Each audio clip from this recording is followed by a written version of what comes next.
Modern Love, the podcast, is supported by... Produced by the iLab at WBUR, Boston.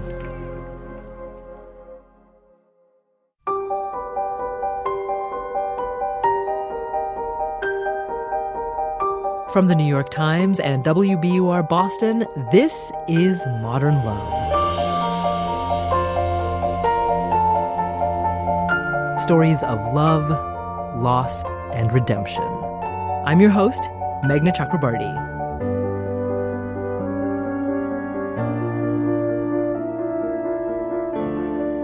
How do we choose what to hold on to from loved ones after they've died? Doris Iarovici asks that question in her essay, On a Serpentine Road with the Top Down. It's read by Michelle Rodriguez, who starred in the Fast and Furious movies, Avatar, and Lost, among others.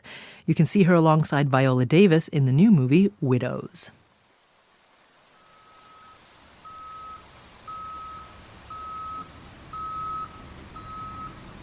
The skies opened up as I watched the tow truck winch my teal Alfa Romeo onto the flatbed. The 30-year-old convertible again refused to run. And as I dried the rain off my arms, I thought it was probably time to get rid of it. My husband loved the Spider, which our kids named the Happy Car. But before he succumbed to melanoma at 48, he specifically instructed us not to make the car a shrine. I held on to it anyway. I rarely drive it. I had intended to use it to teach our kids to drive stick shift, but that never happened. I couldn't bear them grinding those gears. The downpour ended the moment the tow truck left. Steam rose from the driveway and refracted the sudden sunshine. It was a sign, I told myself. Time to let go. I tried to ignore the immediate heaviness against my breastbone. The Alpha had to be towed 25 miles to a specialist shop. Years earlier, I upgraded my AAA membership to cover this recurring expense. I called the shop to describe the car's current symptoms. The mechanic, who knows both the car and me, said, "You can't just let it sit. A car like that, you need to either drive it or sell it." You'd think I'd be an expert in letting go by now. I let go of the notion that my family could be happy only if it included my husband, with whom I had shared every thought and feeling and plan for 20 years. I let go of a different happy family configuration when our daughter, then our son, left for college. Though I dreaded the moment when both children would leave, I also saw how ready they were. For them, letting go of one thing meant making room to grab a hold of an entire universe. And even apart, we remained close. We didn't just survive, but found ways to thrive. I let go of many other preconceived notions about how my life would play out when I forced myself to start dating again, a few years after my husband's death. When I sat through meals with strangers whose tales of misery and love snuffed my appetite.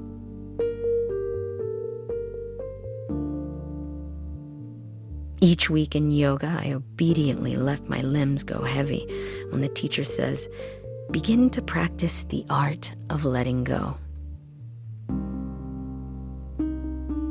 Why, then, is it so difficult for me to let go of this car?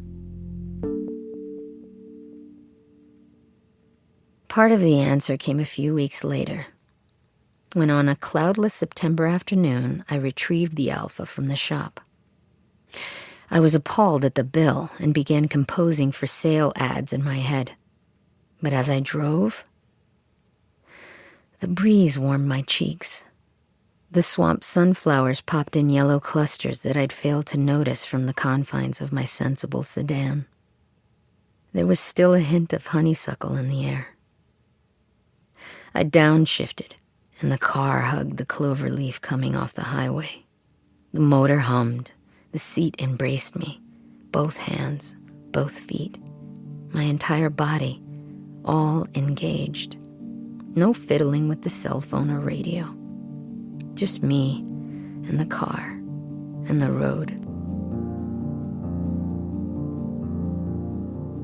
I was transported to the fall day in Vermont when my husband taught me to clutch and shift in a different convertible on another serpentine road.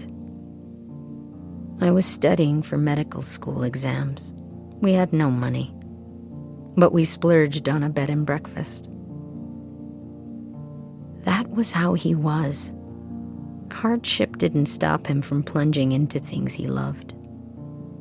In the early days, an unreliable car was our only means of transportation. We eventually added a safer car, but how our daughter beamed when her dad drove her to school in the Spider. How the second-grade boys mobbed the convertible in the pickup lane. No airbags, no roll bar, metal bumpers, an open top. A bad idea to send a child off like that. I was the kind of mom who put helmets on our kids when they learned to ice skate. But my daughter wrote a poem about the light filtering through the trees as she and her dad flew through those moments in time. My daughter and son have grown into people who immerse themselves in the world via all their senses. The Alpha is impractical, costly, and inconvenient. My hair becomes a bird's nest when I drive with the top down. When it rains, the fabric roof pings the cold drops onto my head. It has left me stranded more than once. And I love it. I was raised to set aside my aspirations to be a writer because the winding path of a creative career seemed lined with risk and destitution. And my immigrant family had had enough of that. Better to cut loose the impractical and hold tight to the tangible certainties my parents advised.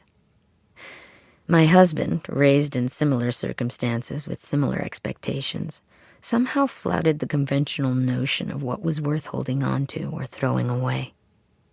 He became a scientist instead of a doctor, and found not only creative fulfillment but financial success in that less predictable career path.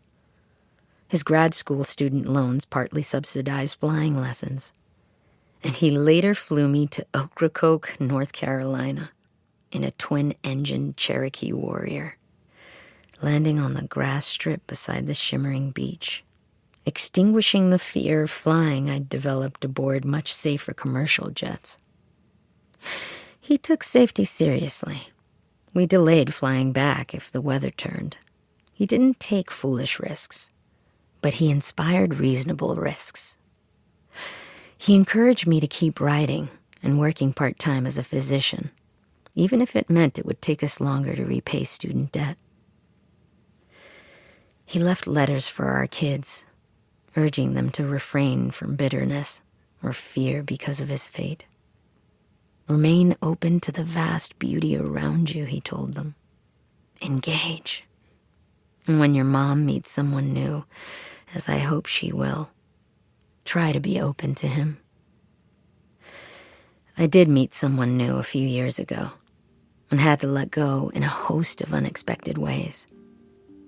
My partner has 4 children, 2 younger than mine and 2 former wives. His children have lost not a parent, but something potentially more destabilizing: their faith in the possibility of deep love. Some children carry into adulthood the fervent wish that their divorced parents will somehow reunite, poisoning their ability to find joy in the actual relationships that surround them. My partner recognizes the difficulties. Early in our relationship, he questioned why I would take on the baggage of his past life. baggage he has often wished he could jettison. Not the children, of course, but the painful dynamics of the adults around them. My husband used to say, if it was easy, it would be done. Driving my Alfa Romeo reminds me that difficulty per se has never stopped me from pursuing something I think has true worth. Driving, I'm reminded that I too can shift gears, face risk, handle inconvenience, and survive tragedy. I re-experience the joy in all my senses. Touch, smell, taste, hearing, and not exclusively vision as dictated by our increasingly virtual world. I'm forced to disengage. I can't return calls, eat lunch, and drive to the office all at once. Without anti-lock brakes, I scan the road ahead more mindfully. The car may look zippy, but any soccer mom in a sealed air-conditioned 6-cylinder Land Rover can easily overtake me. It's not the speed, but the journey, I tell myself. I continue to write, even if my day job means it takes me half a decade to finish a book. And my partner and I press onward, doing our work individually and together to address the losses we've had. To build something together that is strong enough to withstand both nostalgia and anger. As I consult various people on whether to sell the car, it becomes a litmus test. My in-laws say, simplify. You have so much to manage. My kids are sad but accepting. They're moving around the country now with college, internships, and jobs, and although they love the car, they're a little afraid to sit in the driver's seat, to be reminded of too much, and perhaps to be compared.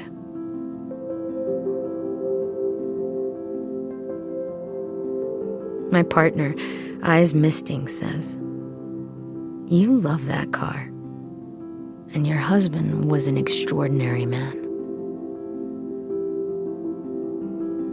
He says, I feel so lucky that we're together, and so sad that you two couldn't be. He says, keep fixing it. I'll drive it with you anytime. Maybe the trick is knowing when to let go and when to hang on.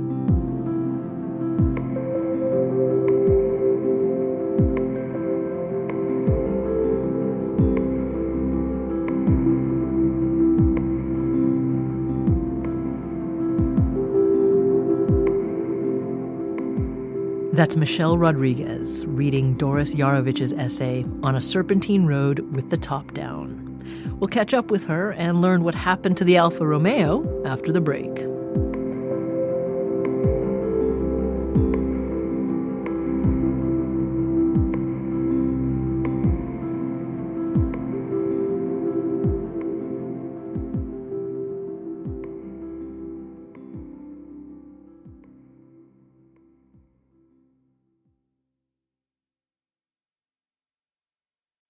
So did Doris Iarovici keep the Alfa Romeo? I did keep it for, really it ended up being just a few months after the piece came out. And then I was in the midst of moving to Boston and it broke down. And so I took it into the shop and sort of left it there. I moved, the car stayed, I paid to have it repaired. Thought that I might bring it up here, and then it became increasingly clear that it would be a very difficult city to have a car like that. And so it took me actually another 2.5 years before I was ready to sell it, but I did actually just sell it a couple of months ago. And the buyer has actually kept in touch with me and is intending to teach his teenage son to drive a stick shift with the car, so that's exciting and I think a good home for the car. Doris says that when she sold the car, there was sadness, but also relief. There is certainly part of me that wishes I could have kept it forever, and I think that if logistically I could do it and financially it wasn't a constant drain, I would have done that. It's a great car, and I think it both connects me to my late husband, but it also contains a piece of me that is harder to express in other ways. So the kind of carefree, cool, and also maybe not so easy to drive vehicle is a reflection, I think, of qualities that I had when I was younger and that I value in myself and that are harder to find ways to express as I get older. And she says that as time has passed, the way she deals with the loss of her husband has changed. And I think in the immediate aftermath of losing him, there was this very intense fear that somehow we would forget him. And as the years go by and it's clear that, of course, you forget the small things, but the big things remain. And I think as I've become more secure in that knowledge, it's become easier to let go of the physical objects that embodied parts of him. And Doris is still in the relationship she writes about in her piece. Being in a new relationship after having lost someone that you really care about is difficult, and also it's very reassuring that it's possible, that it's still possible. And so I think I felt very grateful to discover that I was still capable of feeling love in that way for someone else. And is she done with quirky Italian cars? There is part of me that thinks at some point in my life I'm going to get another one, maybe with less rust in the undercarriage. Certainly if I move to a warmer climate again, I would consider it pretty seriously, or I might get a different kind of cool convertible.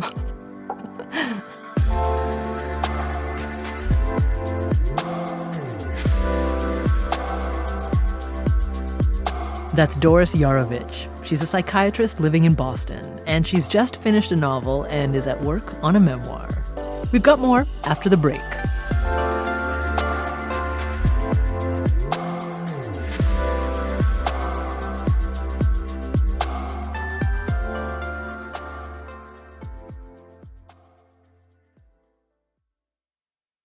Here's Daniel Jones, editor of the Modern Love column for the New York Times. What I liked about Doris's essay is, she goes through this horrible premature death of her husband, and she's left in this place of, how do I move on? Do I want to move on? What do I hold on to? And we're sort of filled with bromides about how you handle these situations, and people will say to you, oh, you have to move on, and you have to let go, and you shouldn't invest in inanimate objects and all of that. And I find that we have to sort of navigate those expectations and those feelings of attachment against sort of a one-size-fits-all of how to grieve.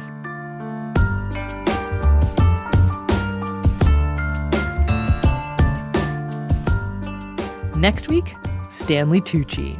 The first time in my life I had unprotected sex, one August night 3 summers ago, I was 45. No pill or condom, no diaphragm or IUD. None of the sundry devices deployed to keep me careering childless through a quarter century of romance with women I had lusted after and sometimes loved. This time, the woman was my wife, Molly, and we had decided to have a baby.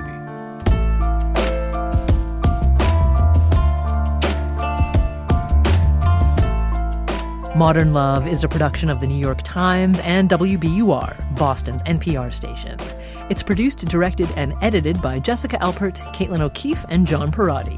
Original scoring and sound design by Matt Reed. The idea for the Modern Love podcast was conceived by Lisa Tobin. Iris Adler is our executive producer. Daniel Jones is the editor of Modern Love for the New York Times and advisor to the show. Music for the podcast, courtesy of APM. I'm Meghna Chakrabarty. See you next week.